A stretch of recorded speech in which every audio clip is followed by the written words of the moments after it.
Plastic doesn't cost very much.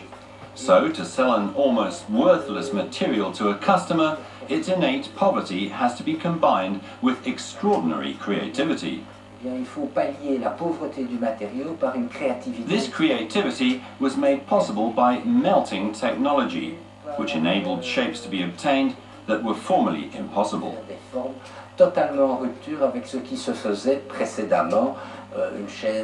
A plastic chair no longer has anything in common with a Louis XV chair.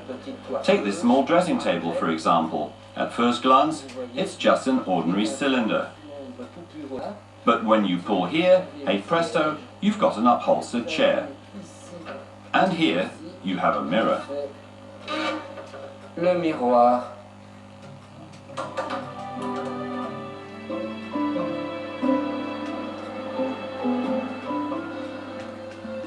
The fascinating thing about plastic is that it can be fashioned into any shape required. But today, plastic is also the backbone of our society. We hardly notice this supporting function. Plastics are simply taken for granted. They permeate every area of our everyday lives. And not only in the form of the many articles in daily use, like toothbrushes, microwave ovens, telephones, furniture, packaging, and functional clothing. Indeed, without plastic, our entire world of information and communication, as well as modern medicine, would be inconceivable. Today, how could we ever do without CDs, heart valves, and cards?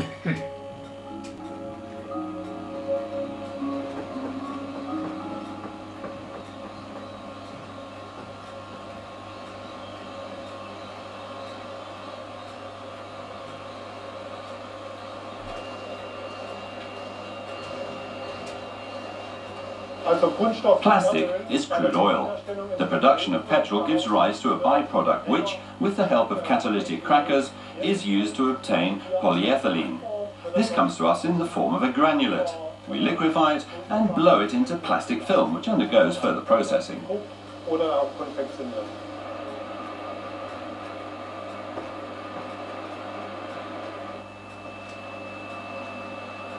The plastic sector will expand even more.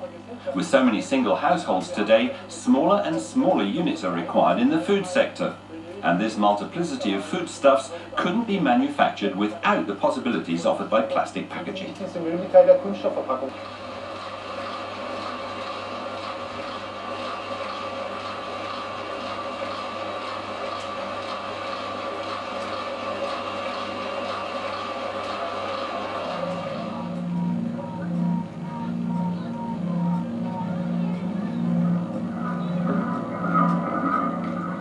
But plastic is not only practical, colourful and soft to the touch. Many plastic materials give off dangerous chemicals throughout a product's entire life.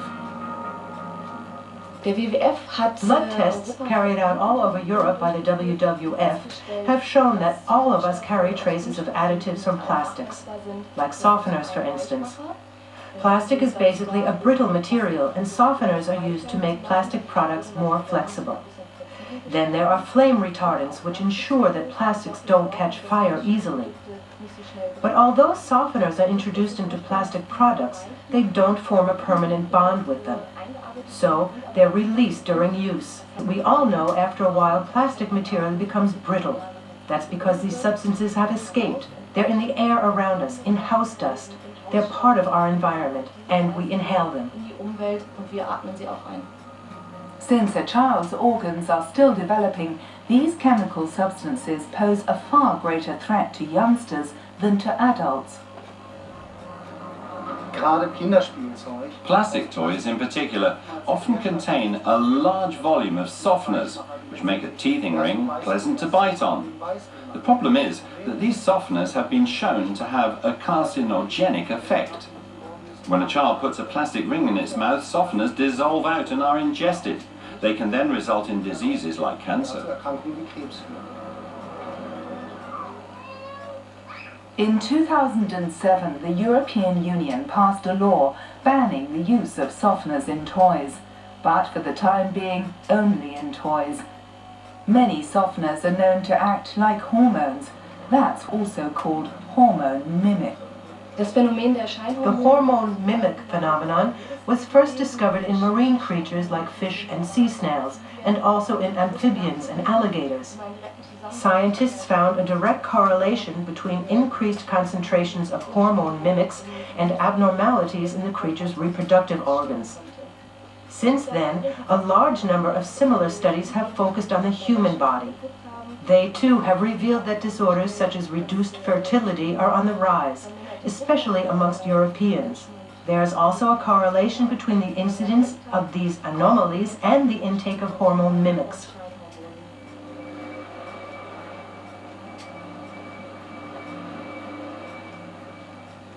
Separated plastic household waste ends up at a refuse sorting plant. In Germany, this amounts to nearly 60 kilograms per head per year. The total volume in 2006 was nearly 5 million tons. And that's just household and packaging waste.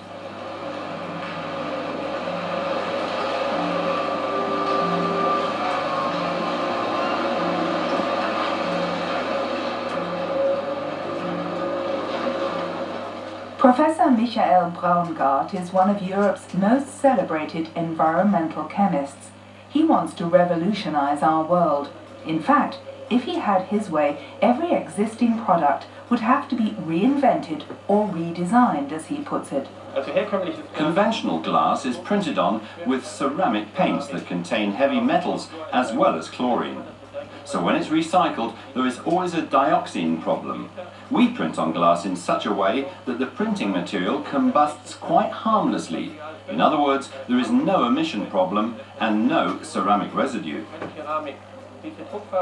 These printing paints are just as important for plastic. When plastic is imprinted with harmful paint, the entire recycling process is useless because heavy metals, dioxins, are introduced. When destruction is reduced a little, people think the environment is being protected. Leave your car at home, they say, and protect the environment. That's like claiming to protect your child by only smacking it twice instead of 5 times. But less destruction still doesn't mean protection. So we have to define conservation in such a way that we really do protect the environment, that we are actively useful and beneficial to other creatures. Even at the planning stage of a product, thought must be given to how and where its useful life will end. This means that each constituent must initially be non-toxic, and all constituents must be easily separable. Traditionally, people think in a linear way. In a cradle-to-grave approach, they use materials, then take them to a dump. Because the waste has been disposed of, they think they're protecting the environment. Ours is a cradle-to-cradle approach. Our materials are returned to the various cycles. No other creature on Earth creates waste, only man. So we invent things so that they're useful biologically or technologically. Everything that wears out is designed so that it can be returned to biological cycles. Everything that breaks down, that changes biologically, like foodstuffs and detergents, is redesigned to be biologically useful. Everything that is merely used is returned to technical cycles. That's why we say cradle to cradle and not cradle to grave.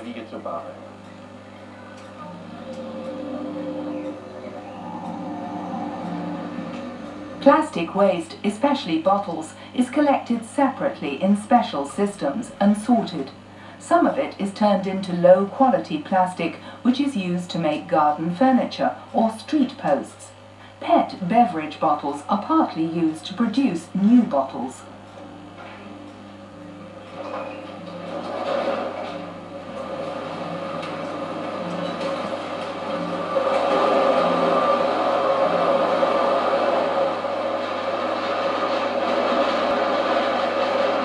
Most of the waste, however, is compacted into large bales and shipped abroad, in particular to China. There the bottles are shredded, cleaned, melted down and re-exported worldwide in the form of fleece pullovers.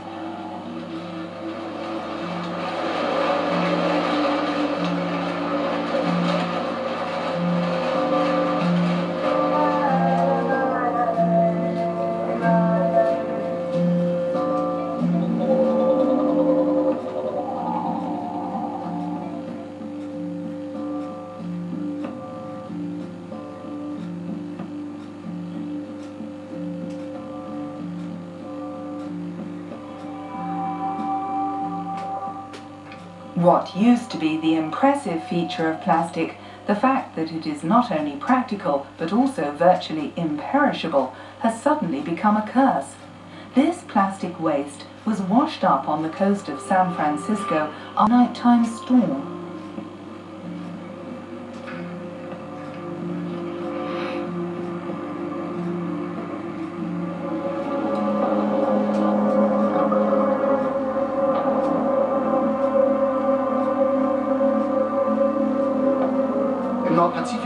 The weather situation in the North Pacific is such that basically there's always an air eddy circling over the water masses, and the current in the ocean is influenced by the air masses above it. This phenomenon in the North Pacific means that we have a maelstrom which, in a clockwise direction, attracts everything coming from the coast of North America and Asia. It has been discovered that plastic products coming from these two coasts spend up to 16 years in this maelstrom. Then they are spat out, so to speak, and end up on the beaches of Hawaii, for example. We believe that in the summer months this maelstrom attains an area the size of Central Europe.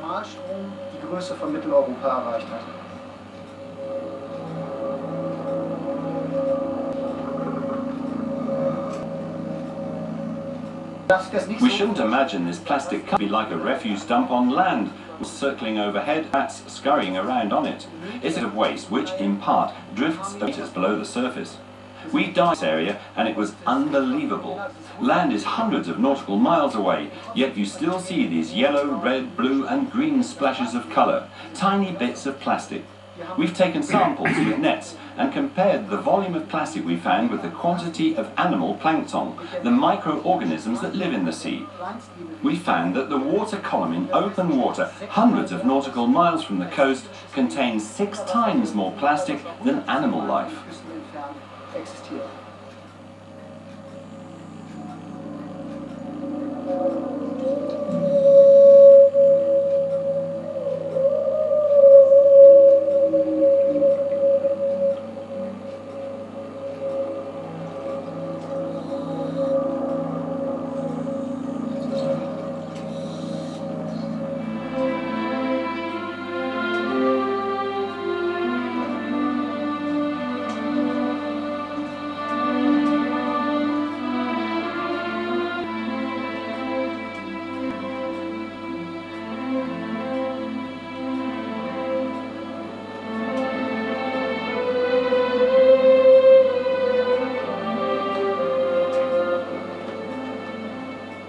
One major problem is that chemicals like DDT or PCB become deposited on these plastic particles. Once they're ingested by microorganisms, they're in the food chain, because the microorganisms are devoured by the creatures that feed on them. These in turn fall prey to their natural foes, and so on. So basically these chemicals become more and more concentrated as they pass along the food chain. The creatures at the end of it get the entire load, and among them is man himself. As a rule, the raw material used to make plastic is crude oil, but with oil reserves limited, over the last few years, bioplastics, as they are known, have been produced from maize starch. These comparable products are decomposable and do not have the addition of dangerous softeners. A highly interesting development is taking place in the plastic sector, where scientists have also begun developing materials which are no longer manufactured in the customary way from crude oil, but from renewable primary products. These bioplastics are often biodegradable and can already be found on the market in diverse forms. Like packaging for fruit and vegetables, for example. These particular tomatoes were grown ecologically. The film looks exactly like ordinary plastic packaging. However, it is made from renewable raw materials, in this case, maize.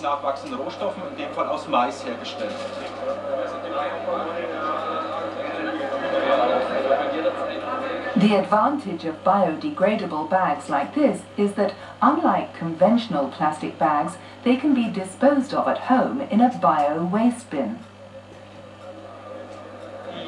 Bioplastics function just like normal plastics and look exactly the same. This symbol, however, indicates that the product is completely biodegradable and compostable. As a rule, such products are made from renewable raw materials.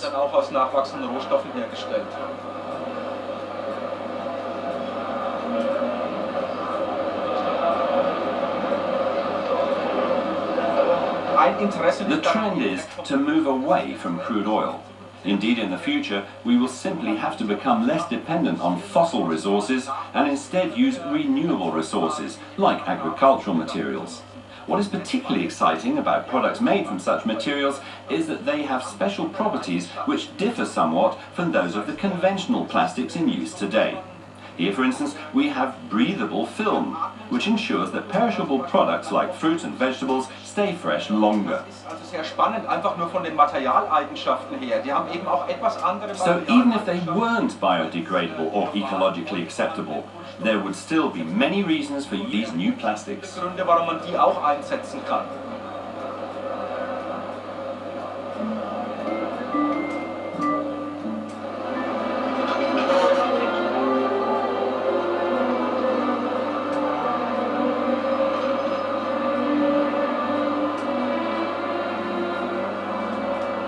Many plastic products that are part of our everyday lives are virtually imperishable and in time release many of their often hormonally active additives into the environment. Spread by wind and rain or illegal refuse disposal in the sea, today they can be found all over our planet, even in marine regions far from civilization. The softeners contained in plastic products evaporate.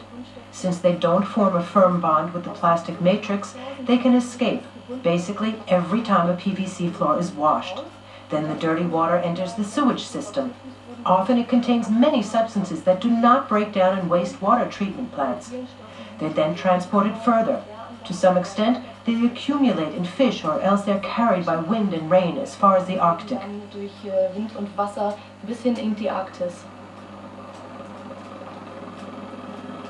The WWF has worked with scientists who have studied polar bears.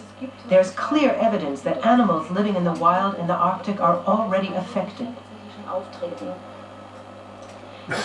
Concentrations of environmental toxins that have already been banned, and also of industrial chemicals like DDT and PCB, are already present in the Arctic, and they act like hormone mimics. They influence the immune system, and also the reproductive organs of marine creatures, right through to polar bears. Random tests carried out among polar bears produced alarming results. Above all, the hormonally similar effect of softeners, pesticide residues, and flame retardants that have accumulated in the art over decades have a massive effect on the hormone balance of polar bears, especially their metabolism, immune system, growth, fertility, and sexual development.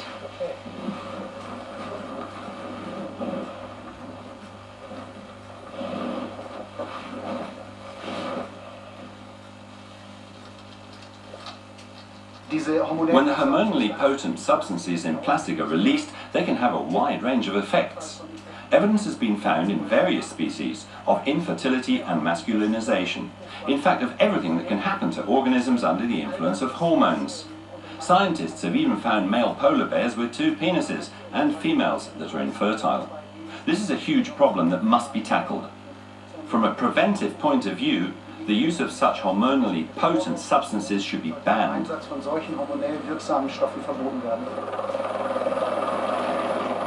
In a complex interaction process, hormones control not only the development and function of the reproductives, but also of the brain and the system. As substances alien to the body, chemicals produced artificially by man can affect the functioning of the body by intensifying, reducing, or even totally suspending the effect of hormones.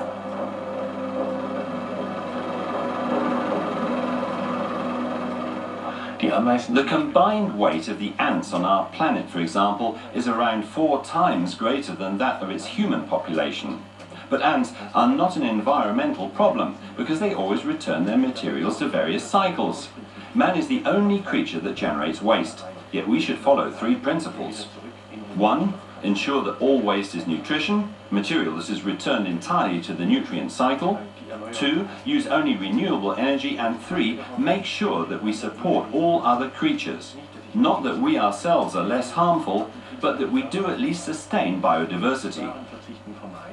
This doesn't mean saving, doing without, or avoiding. It means wasting intelligently so that other creatures also benefit. This approach can be reflected, for instance, in an office chair, like this. We have chosen every constituent in such a way that it is a technical nutrient. This chair doesn't break, nor does it wear out. It's just used. In other words, this plastic is designed in such a way that it can be melted down again.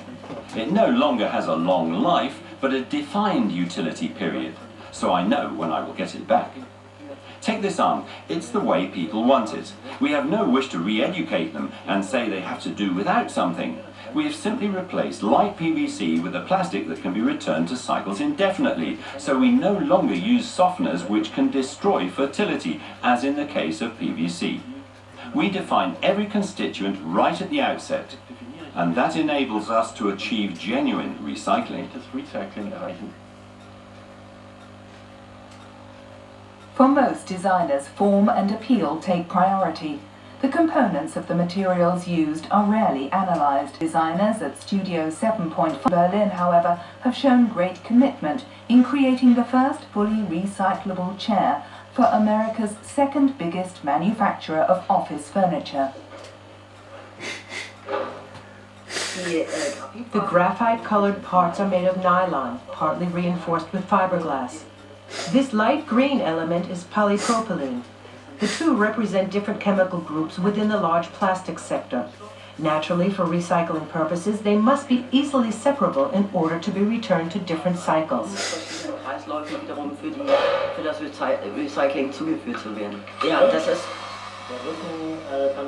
The back can be used up to 80 times for the same purpose. That's because we know exactly what's in it and how the material will perform. We achieve the technical features of this back, the need for it to be flexible in some areas and more rigid in others, through this pattern of holes. It enabled us to resort to a much simpler type of material. The intelligent step here lies in the material used, in the material not used, lies in the geometry. We can all remember the time when people got so tired of hearing about the whole ecology issue. The frequent response to the need to behave ecologically was a policy of avoidance, so to speak. If I don't do anything, then I can't do anything wrong. Naturally, for us, the cradle-to-cradle approach of McDonnell Braungart was a very positive approach for designers, because Braungart, of course, would say, no, don't avoid making something new. Each generation should have the chance to make its own statement. This just has to be done correctly and cleverly.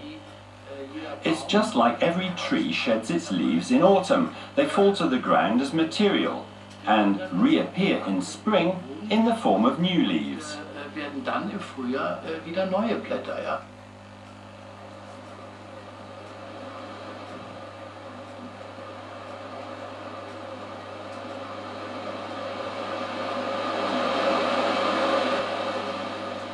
Traditionally, industry tries to think as efficiently as possible.